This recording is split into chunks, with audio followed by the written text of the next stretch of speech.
Thank you, Daniel. And thank you, Daniel and Paloma, both for inviting me here today. I'm very happy to be with you. So I have a presentation, so there it is. It's called The Millennial Entrepreneur.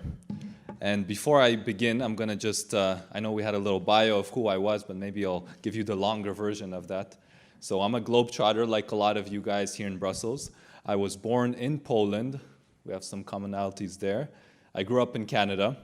I've lived in South America, North Africa. My wife is Spanish. I've studied in Belgium. And now I'm working in the pharma and biotech world. So you can see I'm quite a globetrotter.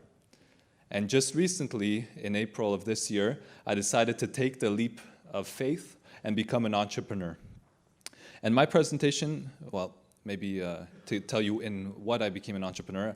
As you heard, I was the IPMA Young Project Manager of the Year, and project management has been a sort of element that I bring to the consulting world in biotech and pharma on top of my regular engineering technical background.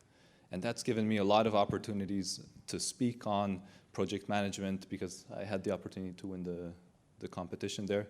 And it created a niche for me to become an entrepreneur in. And so I won't be speaking about that much today because I don't want to bore you to death. I'll be first speaking about why I believe that you guys, the millennial generation, is the best generation out there to become entrepreneurs. And before I get to that, I'd like to first sort of set the scene in terms of the entrepreneurial and business environment, the way I see it, all right? So the way the characteristics of the 21st century roll out in that regards, in my opinion, are the following. We're living in diversity, in ambiguity, complexity, rapidly changing environment, and also interdependence. What do I mean by diversity? A lot of you guys wanting to start a business, become entrepreneurs, will have to work with different project teams from all across the world. You may have to outsource, or you may be given the opportunity to outsource certain services or certain tasks that you may have, and you have to get used to the fact that we're working in a very flat, globalized world. Not only that, but in today's current work environment, we have 4 different generations currently in the workforce. So not only that, but we need to understand generational diversity as it applies. Ambiguity. We live in a world of big data. We're flooded with information, emails, Twitter, everything. We've heard about it. And the challenge of that for you entrepreneurs will be taking all of the information, the data that we are connected to, and moving it from that to information, to knowledge, and eventually actionable decisions. Complexity. I wasn't here for the previous panels, but I'm pretty sure that we were faced with questions that no longer can we answer alone, but we need to look to all of the different stakeholders out there, political, environmental, political, on different levels, here in Brussels being a big political spot, technological, etc. Rapidly changing. What do I mean by that? Well, how many of you guys know this company? Yeah, well, companies like this, Kodak, that invented camera photography, and Blockbuster, ones that were critical, they were driving their markets, have just disappeared, ironically, in a flash. And so we need to be ready to adapt to change. And interdependence. If we look to our lunch here today, wherever you went, whatever you ate, if you analyze that in terms of the different supply chains, international connections that brought you that salad, you would be surprised. For example, the engine of the car that brought you the salad could have been made in Germany. The clothes on the driver's back were probably made in Asia or Southeast Asia. The fruits and vegetables may be coming from somewhere else in the world. You never know, but it's just coming to show you the international interdependent scope of today's day and age. And I'm going to just point something out to you. If you can see, the first letter of each of the words spells D-A-C-R-I, daiquiri. So I know alcohol typically helps me to forget things. Today I want that acronym to help you remember these things as we speak about this presentation. All right, so back to you, back to us. We are the millennial generation. And I want to take this occasion to tell you why we are the best generation out there to become entrepreneurs. I'm not going to speak so much about me. Let's speak about you. First and foremost, millennials are the masters of technology. Our friend here is using technology to his advantage wonderfully to be able to connect people and make connections in this world. You have to keep in mind that 20 years ago, 30 years ago, those technologies weren't available. We are living in a time where notepads had transformed into iPads and smartphones, connecting each other at the palm of our fingertips. We've seen posters and events transform into Facebook invites, allowing anybody here in this room to create an event, bring people together, and potentially make that big idea the next successful launch of a product or a service. We've seen telephones transform into complex teleservicing, conferencing services that we've never seen before, connecting people from all across the world. That, in turn, has then allowed for a lot of change to take place, a lot of change sparked by young people. Look to 2008, Barack Obama's Organizing for America campaign was unprecedented. It used Facebook, social media, community organizing to bring him to power in an unprecedented result. Before, 20 years ago, they would look to investors and venture capitalists to get a good idea off the ground, sometimes having to sacrifice their initial vision or let's say, ownership, the proprietary ownership that they have. Well, nowadays, Kickstarter and platforms that are coming out there are allowing young people to fund their ideas without having to sell out. We've seen political change sparked by young people who went to the street using Twitter and social messaging to bring down ruthless dictators like Mubarak and what we saw with the Arab Spring. The educational process is changing.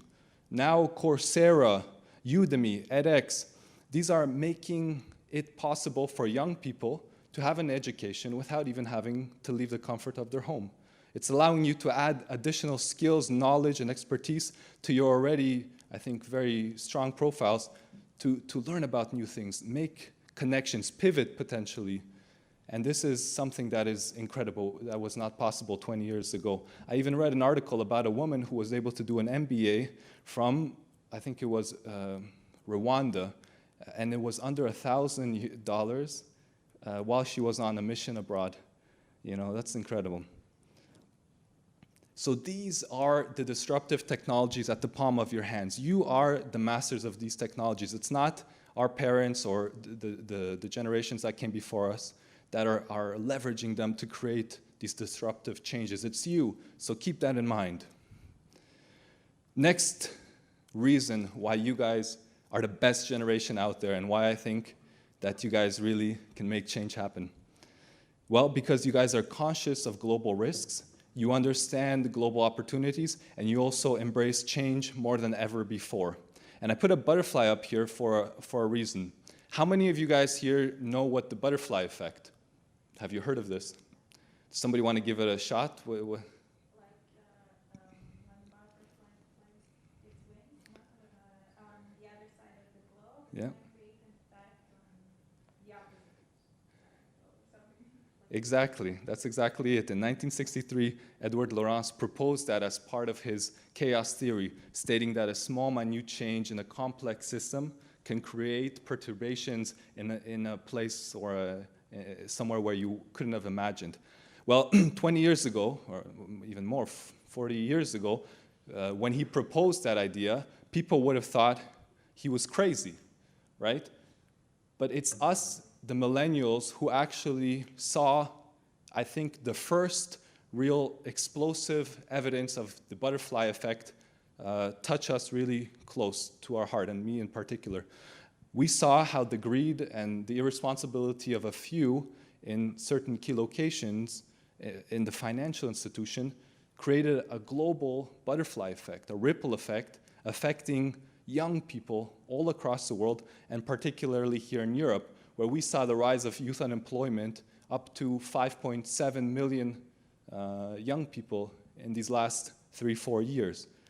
And so we, the young people, we, the millennials, felt that, we understood that. And organizations like YouthProaktiv, JCI, like JADE, all took initiatives to really help young people to create change in these difficult times.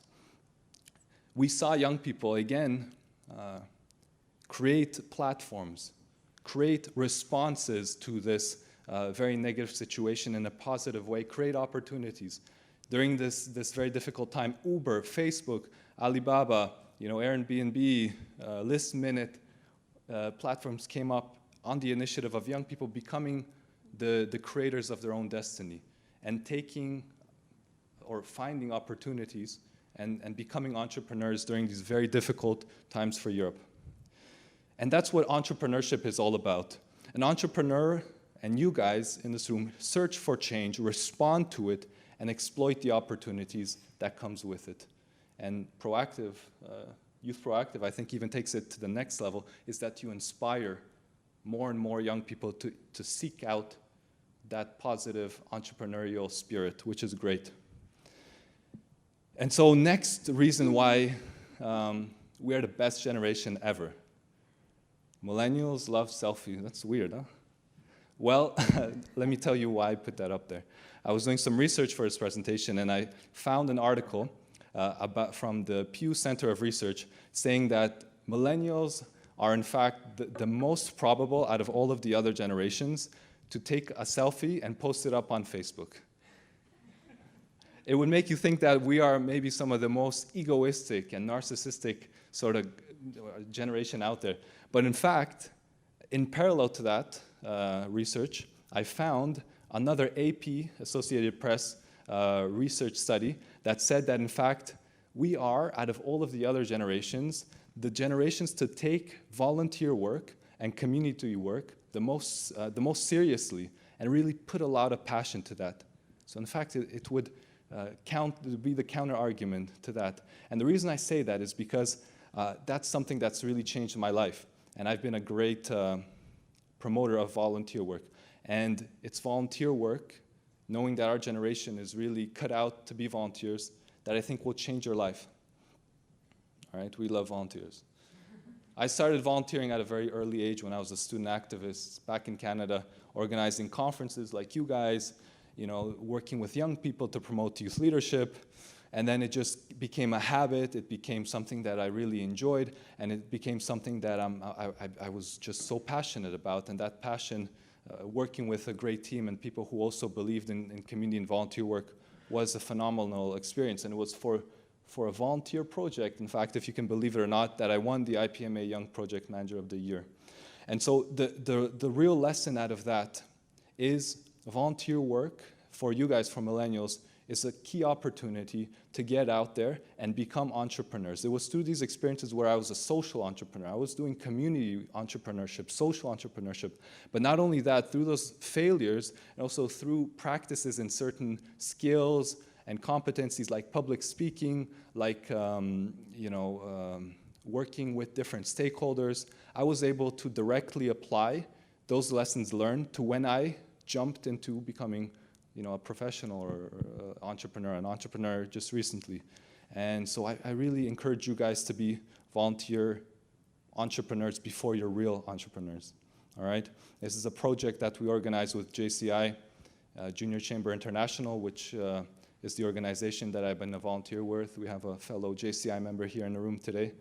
And it's one that also relates to my previous point of youth unemployment. This is called the Your Future in Brussels project. It's bringing together HR professionals, leaders, people who can help to inspire and give feedback to young people looking for a job, almost at nearly no cost. It's like €3 just to get in so that we can provide them a sandwich and some drinks. And every person here in this room, there was a room of about 50 people during the 2013 edition, that came in on a Saturday morning, HR professionals, coaches, executive leaders, and that spent 20 minutes over the course of, it was about 4 hours, with a young person to give them one-on-one feedback. And that project for me was spectacular. It was something that, like I said, allowed me to work with community, become an entrepreneur on a social level, and also just really create part of that change, respond to the opportunities that we sought to help other people. The future, this Your Future project was recognized by even the Prime Minister, by CEOs, by big business leaders.